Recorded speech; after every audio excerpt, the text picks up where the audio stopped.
For the third time in the past 2 years, the body of an Ann Arbor Ypsilanti co-ed has been found, the girl brutally murdered. This is a true story. The 18-year-old Eastern Michigan University freshman disappeared from Ypsilanti's main street around 1 p.m. on Wednesday. I have decided to invoke a long-standing statute. They said that now is the time to emphasize coordination between all law enforcement. A story that took place exactly 50 years ago today. So it's definitely a very sick individual and a very dangerous individual. It was a time before Charles Manson, before Ted Bundy, before the term serial killer was even a term. Gives a cause of death as a result of a severe blow to the head. Yet it happened here, just outside of Detroit, where tens of thousands of students walk the same campuses today and travel the same back roads where a killer dumped victim after victim after victim. University officials, both here and at the University of Michigan, say that they really can't provide maximum protection for the girls. Now, using archived news film, some of which hasn't been seen since it aired here on Channel 2 a half-century ago. And we are doing everything humanly possible to try to apprehend this killer or killers. I'm going to tell a tale of a time of terror. We live off campus and we're in a house with 10 girls alone, and it's sort of scary at night.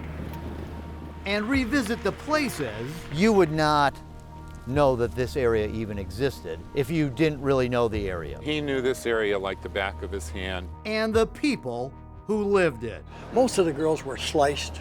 Their breasts were sliced, throat was sliced. And you'll meet people who've never talked about their encounters with a savage killer on television before. He was just kind of following me home, you know. I said, no, really, I'm okay. And he said, "You mother ugly aren't you gonna get in the car with me?"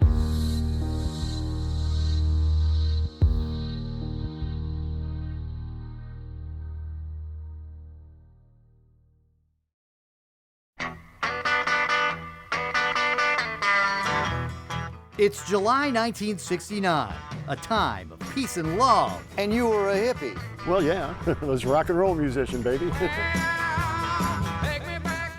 Some students are into fraternities, some flower power. There were the freaks, and then there were the frats. In the TV biz, it wasn't unusual for a reporter to interview someone who was smoking a cigarette. Heck, it wasn't even unusual for a reporter to be puffing a pipe as well.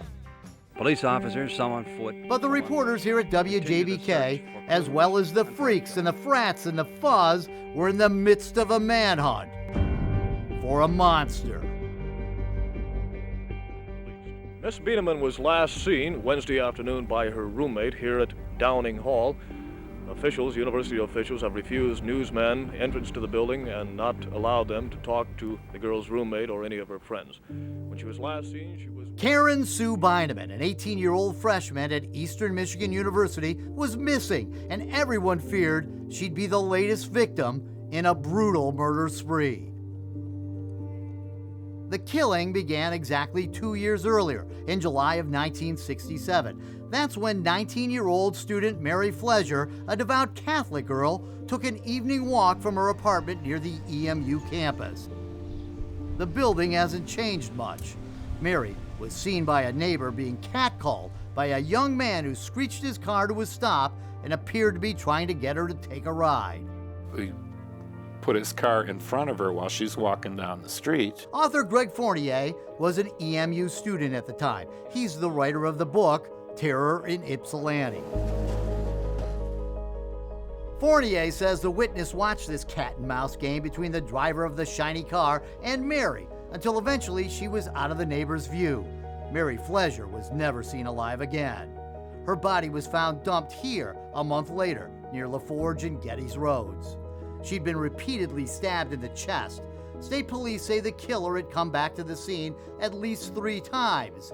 He'd moved poor Mary's body and had apparently mutilated her further with each visit. Many were veterans on the force and had never seen anything quite that horrific. Then, on a hot Sunday night a year later, a 20-year-old student left this house on Emmett Street in Ypsi and walked a block to a bus stop on Washtenaw Avenue. This is where Joan Schell was last seen. She was hitchhiking to Ann Arbor after missing a bus. Her friend saw her get into a car with 3 young men. Joan Schell was never seen again. Her body was found a few days later here off Earhart Road in Ann Arbor. Back then, they were just building this nice neighborhood. I'd imagine the people living here have no idea this was a dumping ground for at least 2 murder victims. Joan Schell had 25 stab wounds when she was found in what's now somebody's backyard. My parents keep calling me every night to make sure it's not me. In March of 1969, 16-year-old Marilyn Skelton was a rock and roll party girl. Her brother dropped her off at the Arborland Mall. She wanted to get to her boyfriend's crash pad in Ypsi. He was a drummer in this man's band. His name is Ed. She had called me from Arborland Shopping Center out on Washtenaw and looking for a ride over to our place. I didn't have a car. I said, sorry, Marilyn, I can't come and get you. So you may have been the last person that ever spoke with her. Very possible. Like Mary Flesher and Joan Schell, Marilyn Skelton had been killed somewhere else and her body dumped outside Ypsilanti. She was the most brutally murdered, and he did really unspeakable things to her. Washtenaw County Sheriff at the time, Doug Harvey, explains. He would always shove something up their vagina. Marilyn Skelton was found with a large tree branch violating her 16-year-old body. The worst was yet to come.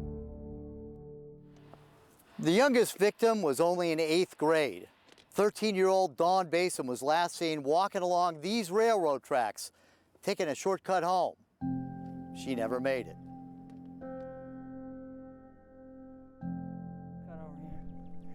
See, this is Railroad Street.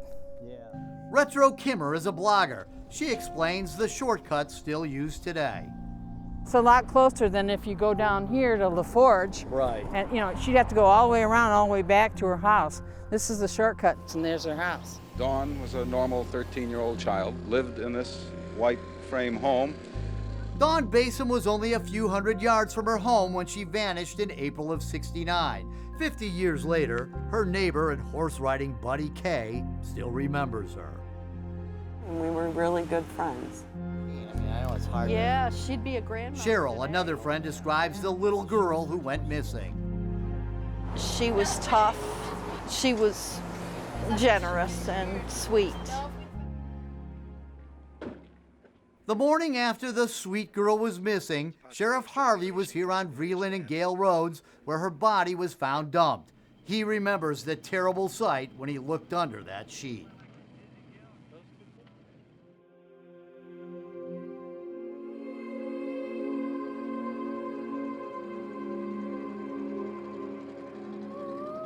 Here was a young little girl. It tore us apart, seriously. It had effect on us, on every officer who's seen this. I went to the funeral home and Dawn's mother asked me to sit next to her. Dawn Basom's funeral was a heart-wrenching affair captured by WJBK film cameras. Here to Forest Hill Cemetery near the University of Michigan in Ann Arbor, an almost frantic search for the girl's killer goes on. At first it was college girls being victimized, but when he took a little kid. Like the first 3 victims, Dawn had been murdered somewhere other than where her body was found. Washtenaw deputies searched the handful of miles between her abduction site and where the body was found and found her orange sweater and the signs of a deadly struggle between Dawn and her killer. Articles of her clothing were found here, wiring similar to that. He took her to that abandoned house out on La Forge Road. She was in the basement of that house.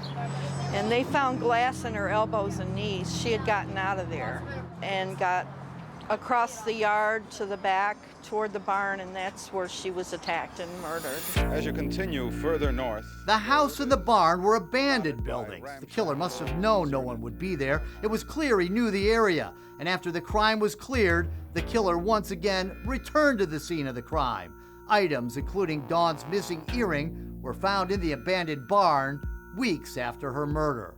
University of Michigan student Alice Kalem was next. She was going to a birthday party at some place called the Depot House.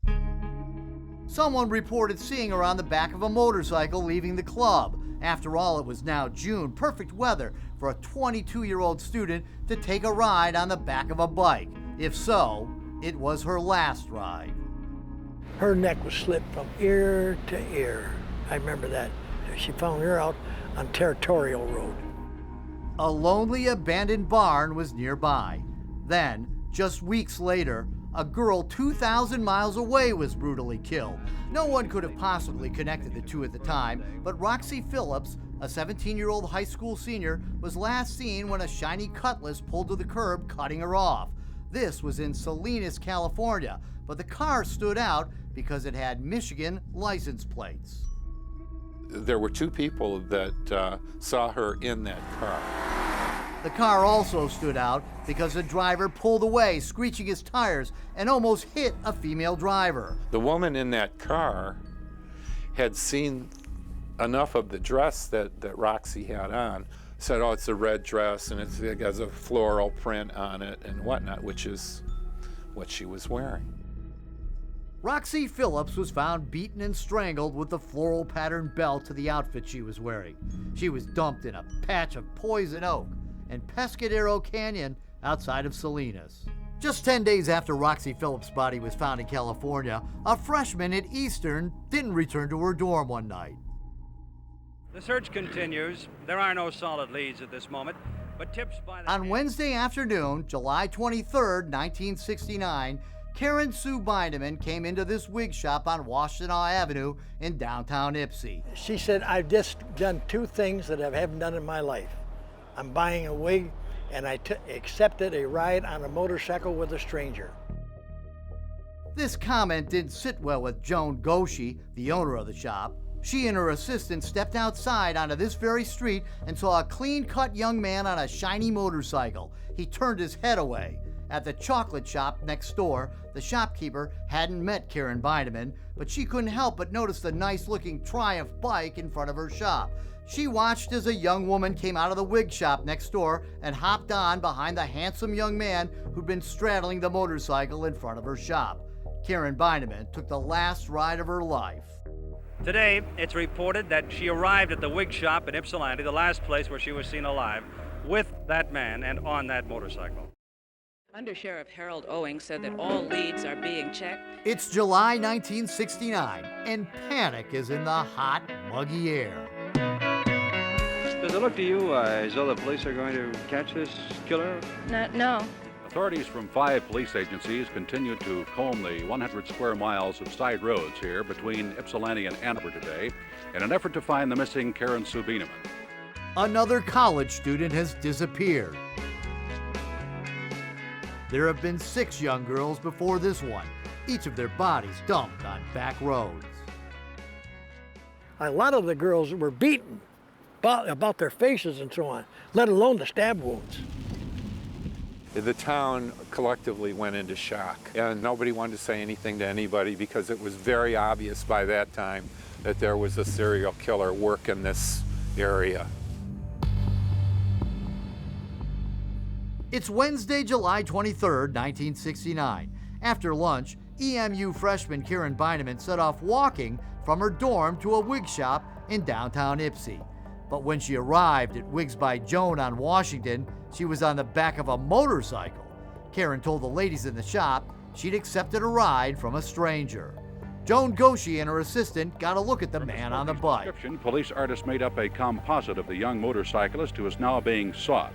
Meanwhile, state police are... A clerk at the chocolate shop next door got a look as well and said the bike was a Triumph. Soon, every cop in Washtenaw County was issued a bolo. Be on the lookout for Beineman, the bike, and the biker, including a rookie EMU cop named Larry Mathewson. On Thursday, when the bolo was issued, Larry remembered something he saw the day before. I was on patrol the afternoon of the 23rd of July and turned the corner down by Sill Hall on the campus, and there was John Collins. I didn't even know his name at the time. But Larry, who was still a senior in college, recognized him. He knew me, and I knew him just basically that fraternity rivals and that. Larry played intramural football against him. He was memorable because he was one hell of an athlete. And on that very Wednesday Karen disappeared, Larry spotted him on a motorcycle flirting with pretty college co-eds. Author Greg Fournier. Opportunity he would There have. were 7 women that he tried to get on that motorcycle before Beineman got on it. Larry, the rookie cop, found out his fraternity foe's name, John Norman Collins. John Norman Collins rented a room on the 2nd floor of this building. Yep, this is where he lived. Right across the street, over there, that's where victim number 2, Joan Shell, lived. Larry Mathewson was onto something, and when he found Collins preparing to put a new license plate on a Triumph motorcycle behind the house, the campus cop got a little nervous. He was probably 20, 30 pounds heavier than I was, and he lifted weights and I didn't. Next, Larry went to one of the girls he saw Collins flirting with on the same day Karen went missing. She asked me, she says, is he in any trouble? And I said, well, not that I'm aware of, but if you had a picture, I probably could clear him. Yeah. The girl did have a picture. He put together a photo lineup and headed to the chocolate shop where the employee had seen Karen and the motorcyclist drive off together. They said she was in the basement having lunch, so I went down there and talked with her, and I says, would you look at these pictures for me? And she said, sure.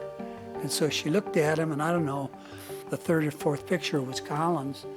And when she saw it, she just dropped her sandwich in her lap and said, oh, that's him. Karen Beineman was just a missing girl at that point, but that would change the next day. So here's Riverside. You want me to go up Riverside? Yes. Yeah. And when the doctor and his wife came up to get the mail at the end of the street, his wife, just kind of looked down and said, there's a body down there. Karen Sue Beineman was apparently tortured before her death. It appears that her death by strangulation was a merciful relief from a brutal, sadistic bludgeoning. Karen was found at this location off Riverside Drive, her underwear inserted into her private area, as was one of the killer's signatures. But in her panties, something unusual, more than 500 short-clipped blonde hairs. Then we found out about the short-clipped hairs in the panties. Larry Mathewson was brought in to share what he had on this Collins kid with the big boys. Cops from the Michigan State Police, Washtenaw County sheriffs, and other police agencies that had set up a task force at this old seminary. Besides being the last person seen with Karen and living directly across the street from victim Joan Shell, there was more to link John Collins to the murders. The first victim, Mary Flesher, was last seen being cut off by a shiny car just 2 blocks from Collins' room. That car matched one registered to his mother. And it would seem unlikely he didn't know Mary Flesher. Mary worked at the university. She worked across the hall from where Collins had a student job. Then there was the youngest murder victim. This is Don Bason's house here. Yes, it is. And didn't Collins have friends in this apartment complex? He had several fraternity brothers who rented an apartment there. Apartments with a clear view of Dawn's house. Then there's Alice Calum, who disappeared after a party in Ann Arbor. The source that I have said he saw Alice on the back of Collins's motorcycle driving away. But the evidence that would seal John Collins' fate came from this house, the home of State Trooper David Light. Do you expect to bring charges? Sheriff Doug Harvey. That was tough on Light. I mean, to come home and to go down to his basement and say, whoa, something's different here. When Corporal Like returned home from a family trip, he noticed things in his basement were amiss. Before the vacation, his wife had given his kids haircuts and swept the hair clippings into neat piles. Now there was hair all over the basement floor, and there was blood. Like's nephew watched the house the week before, the same week Karen Beineman was murdered. His nephew, John Norman Collins. The Like children, the 3 boys, were all just white, blonde little guys. Yeah. And that hair, color-wise, the first original look at it, seemed to be a fit. a fit to the tiny hairs in Karen's underwear. John Norman Collins was arrested on July 31st, 1969. How's your client bearing up under all of this? Well, because he was visibly shaken today, I think you noticed, but generally speaking, he's been quite composed in view of the circumstance.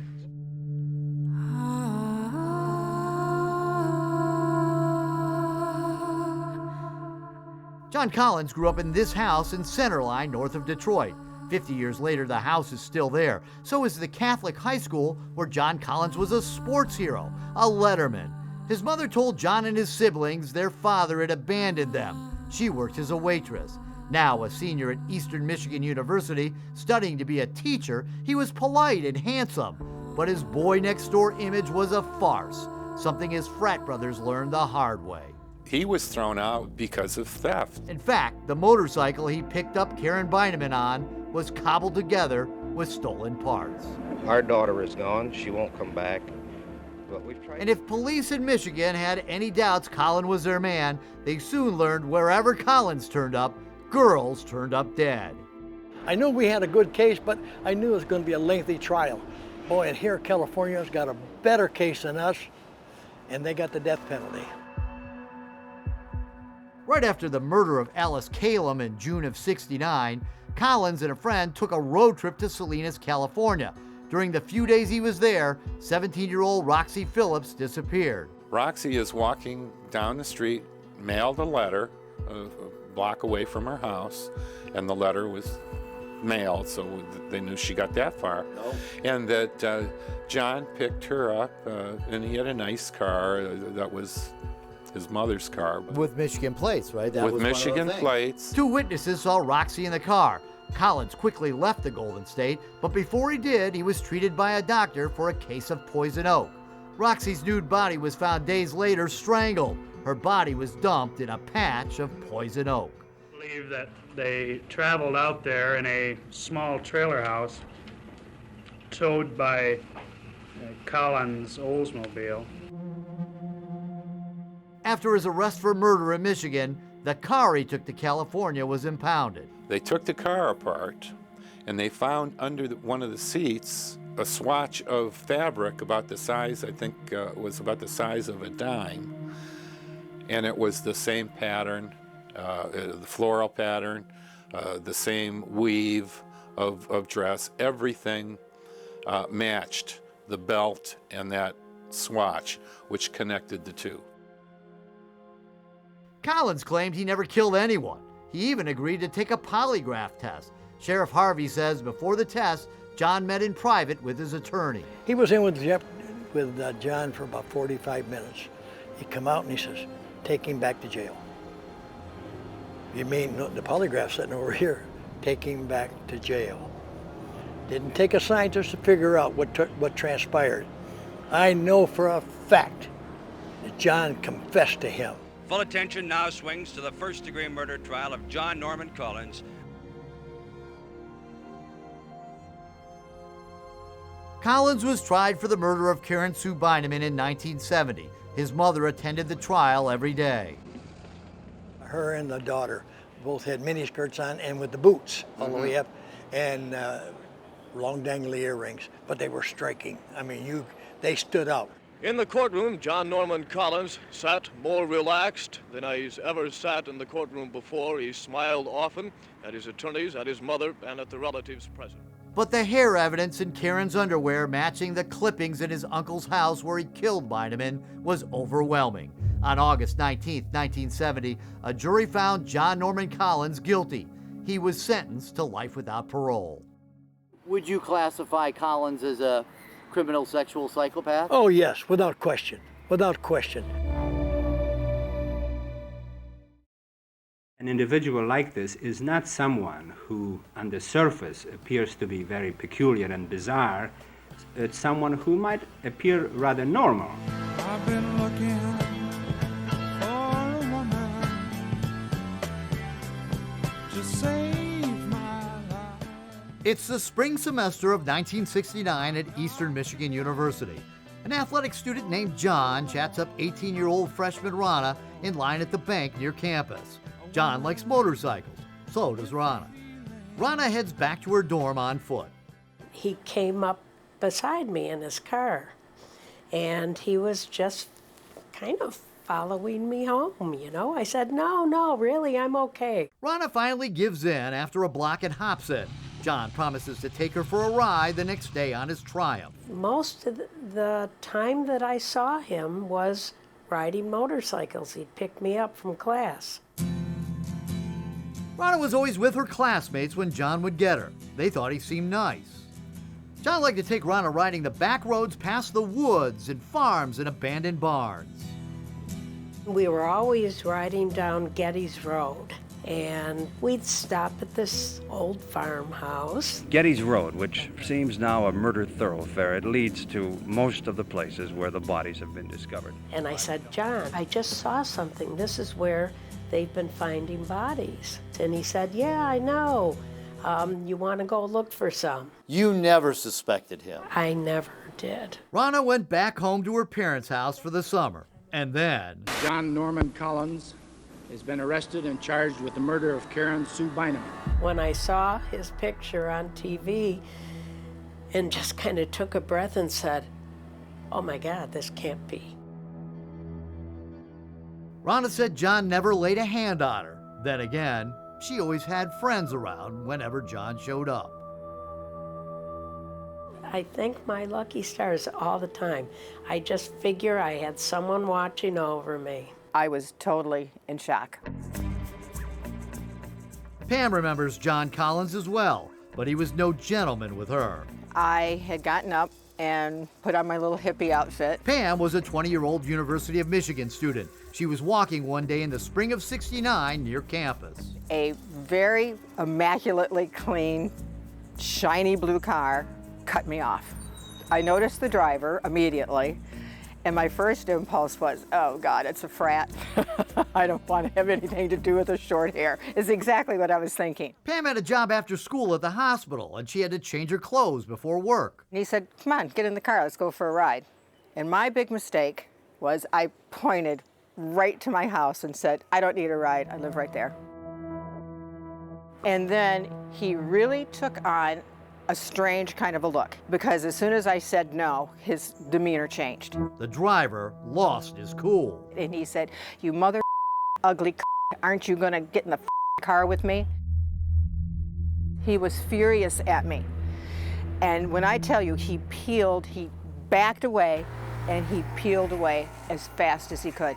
But the story, it gets real creepy, doesn't end there. Took off my hippie clothes to put my straight clothes on to go to work, never thinking anything about what had happened earlier in the afternoon. And that next morning, I got up and my clothes were gone. Really? My hippie clothes were gone. Pam said after Collins' arrest for murder, she went to the police. She says they told her they'd found her clothes in a barn. When you went and talked to him and you looked in his eyes. Yes. What did you think? Did you think I don't like the look of his eyes. This is Shannon. Her husband died of cancer and she was vulnerable and sad. A family member suggested she write a longtime family friend who was in prison. They said he was railroaded. 3 years ago, Shannon finally wrote to the family friend, John Collins. First, I got to know this man that was very charming. Very nice. We talked about sports. I was just a pen pal, he said. Shannon traveled up to Marquette to the 140-year-old prison to visit John Norman Collins. And I was like really, really nervous. What did you talk about? Everything from his mother to Ann Arbor. He swore up and down. You know, he's an honest man. He's telling the truth. And soon, John started calling, sending her cards, letters, suggestive love notes. He tried to trick me, tried to romance me, he charmed me. And it worked for a while. Remember, John Collins was the guy who got Karen Beineman on his motorcycle. Seemed like such an upstanding guy. He was never even a suspect 50 years ago, even though he looked just like the composites of the man last seen with some of the victims. John has always claimed to be innocent, now and after his trial. Then Collins said that I never knew a girl named Karen Sue Beineman. I never took her to my uncle's basement. I never killed Karen Sue Beineman.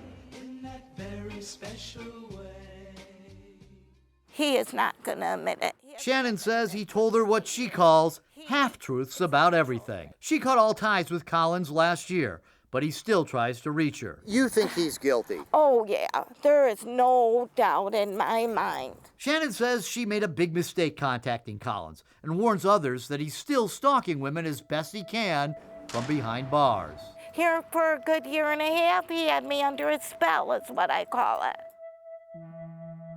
John Collins was charged with murder in California for the strangulation of Roxy Phillips, but after his conviction for murdering Karen Beineman here in Michigan, politics kept the killer from ever being extradited.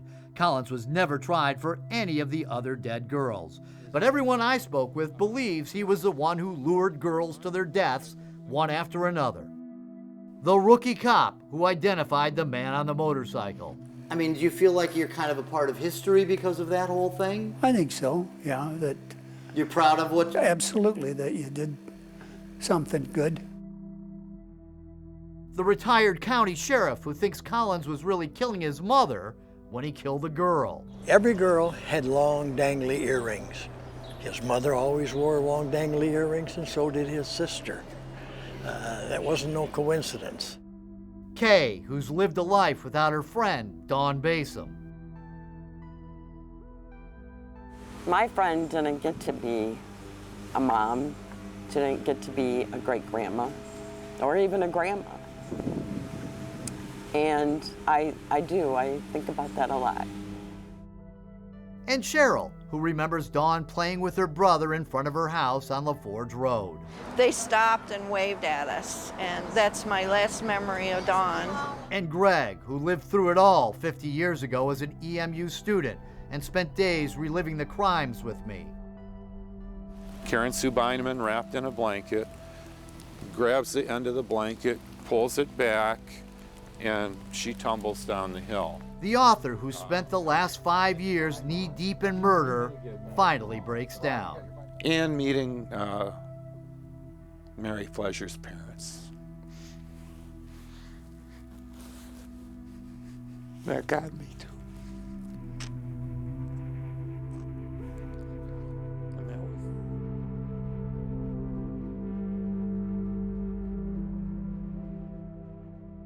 They're no longer finding mutilated bodies of pretty teenagers discarded on the leafy roads of Washtenaw County, but there are still reminders. Dawn Basom's house is still there. It's now a college rental filled with students. And young sorority girls now live in what was John Collins' home on Emmett Street. For some reason, I feel as though that might be arousing to the despicable murderer who preyed on that very type of girl. Joan Schell's house, Mary Fleischer's apartments are still there, and the house where Karen Beineman was tortured and murdered 50 years ago this week may look different, but it's still there. And the roads are still there, like scars on the landscape. Sometimes it's hard for me to drive down Gale Road. Sometimes it's hard for me to go down the Forge. The roads still haunt. This is where they found the body of Dawn Basom. It's been 50 long years and a lot has changed. But one thing that hasn't changed is this area. It's still pretty isolated and pretty creepy.